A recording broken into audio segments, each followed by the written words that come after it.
waxyaabaha la isku waaniyo walaalayaal ee bani aadamka qalbigiisa wax lagu xusuusiyo waxaa ka mid ah geerida. geeridu waa shayga keliya ee hadduu kugu yimaado wax kasta oo aad haysataa waad waayaysaa, iimaanka mooyaane.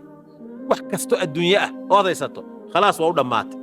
kullu man calayha faanin, cid kastoo adduunka korkiisa joogta waa tegaysaa. wayabqaa wajhu rabbika duljalaali waalikraam, ilahay umbaa haraya subxaanahu wa tacaala. kullu nafsin daa'iqatu lmawt, naf waliba maxay dhadhaminaysaa? geeri waa dhimanaysaa. qul yatawafaakum malaku lmawti aladii wukila bikum, malag dhan baa shaqo kala qabanaynin. shaqo kale ma qabanayo. 24 saac ilbiriqsi kasta naf buu dilayaa malagaasi. ilbiriqsi kasta. maalin baa annagoo casar ay tahayoo meel BBC lagu dhegaysanaya fadhina ayaa nin waalani soo fadhiistay. markaasaa ninkan waalni mogtahay waxay odhan jireen masaaridu, khud alxikma walow kaana min afwaahi almajaaniin bay yidhahdeen mogta. ninkii baa BBC waxay sheegtay markab iyo hadda diyaarad wuxuu ahaa garan maaye 100 iyo intaasoo qof mise 200 oo qof, diyaarad miyay ahayd mise markab, adigu labadaa mid unbay dama xusuustee, shil intuu dhacay ay ku dhinteen. markaasuu istaagay, dhulkuu fadhiyey shaah buu cabbayey. war jooga dhegeysta, anigaa BBC labaad ay dhegeysta. waxaan idiin sheegayaa nin waalan baad ii haysataan, laakiin malakumoodku qofna waa dilaan, marna liis dheer buu soo diyaarsadaa buu.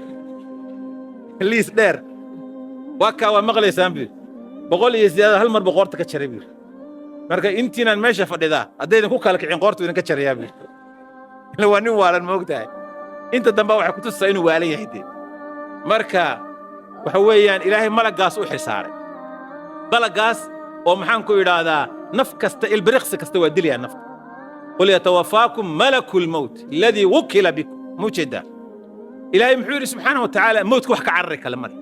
ilaahay wuxuu leeyay bal fiiri aayadda cajabta leh, aynamaa takuunu yudrikkum lmawt, meel kastoo aad joogtaan geeridu waa idiin imanaysaa.